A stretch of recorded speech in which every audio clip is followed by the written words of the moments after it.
আসসালামু আলাইকুম। আজ আমি আপনাদের সামনে কই কোরালের ভিডিও নিয়ে আসলাম। আজ আমি ভাটিয়ালি সীতাকুণ্ডে একটি কাজে যাওয়ার পর আসার পথে হঠাৎ চোখ গেল মাছের বাজারে। বড় কই পোয়া মাছ দেখলাম, ওজন করে দেখলাম 4 কেজি 400 গ্রাম। না কেটে বাসায় নিয়ে আসলাম নিজে সব করে কাটবো বলে। আগের ভিডিওগুলোতে আপনারা দেখেছেন আমি অনেক মাছ কেটেছি অথবা আমি এরকম সব করে আনি, কিন্তু এই মাছটা কাটতে গিয়ে আমার 12টা বেজে গেল। কিছু প্রফেশনাল লাগে, আসলে এই মাছগুলো এভাবে কাটা যায় না। বড় মাছ কাটতে একটু কষ্ট হয়, এটা ঠিক আছে। আমার আম্মুও রাগ করলো, উনি রেগে বললেন কেটে আনলাম না কেন। আসলে মা ঠিকই বলেছেন, এটা পরে বুঝতে পারলাম। মাছের কাঁটাগুলো এতই শক্ত ছিল যে আমি আমার যে ধামা ছিল তা দিয়ে কেটেও এটা শেষ করতে পারছিলাম না। আর এতে মাছটারও সমস্যা ছিল, কারণ যারা প্রফেশনাল তারা মাছগুলো কাটে অনেক সুন্দর করে, খুব সহজেই। আমি মাছের পাখনাগুলো অথবা পাশের কাঁটাগুলো কাটার সময় যে কাটা ছিল ওই কাটারগুলোও ধরছে না, মানে এটা এতটাই আপনারা দেখেছেন আমি অন্যান্য মাছগুলো কেটেছি 2 কেজি 3 কেজি 4 কেজি, আমি টোনা ফিশও কেটেছি, কিন্তু এত কষ্ট হয়নি। কই কোরালটা একটু শক্ত টাইপের মাছ। তো আমাকে কিন্তু বাজার থেকে আনার সময় ওনারা বললেন যে আপনি কেটে নিয়ে যান। তা আমি বললাম না, এটা শক্ত করে বাসায় নিয়ে যাই, বাসায় কাটবো আপনাদের ভিডিওতে দেখাবার জন্য। কিন্তু আসলে এটা হিতে বিপরীত হয়ে গেছে, আমার আঙুলটাও কেটে যায় এটা কাটার সময় হালকা করে। তো মাছের আঁশটা আমি ছুটাতে পারতেছি, কোনো সমস্যা নাই, কিন্তু মাথা থেকে কাটাটা খুব কষ্ট হয়ে যাচ্ছে।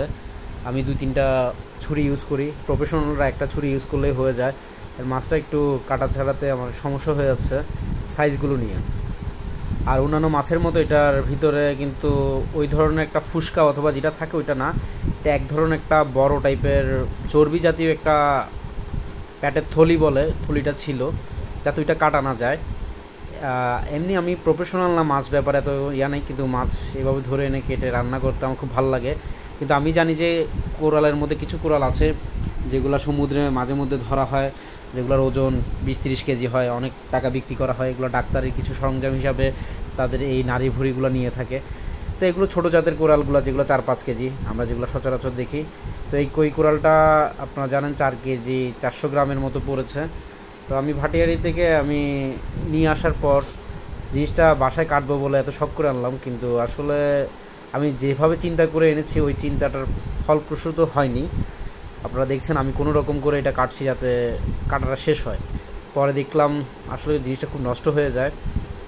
আমি আমার মতো করে যা চিন্তাভাবনা এটা কাটতে পারি। আমার আম্মুকে লাস্ট পর্যন্ত বসাই, আমার আম্মু খুব রাগ করে কাটতে বসে, উনিও পারছিলেন না, তো আমি ওনাকে হেল্প করলাম।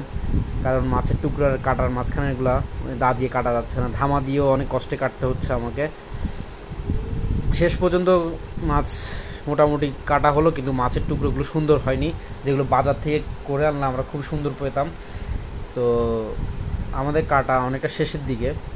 তো আপনাদেরকে আমি বলতে চাই, তো মাঝে মধ্যে যদি আনেন আপনারা বাজার থেকে বড় মাছের টুকরোগুলো করে নিয়ে আসবেন। নিজে প্রফেশনাল না হলে এরকম শক্ত মাছগুলো কাটা যায় না, আসলে কিছুটা ছোটো মাছগুলো কাটা যায়। তো এখানে 52 পিসের মতো হয়েছে 4 কেজি 400 গ্রামের মাছটি, এবং পেরি এবং মাথাটা বাদ দিয়ে। তো ভালো থাকবেন, সামনের ভিডিওতে আপনাদের সাথে দেখা হবে। আসসালামু আলাইকুম।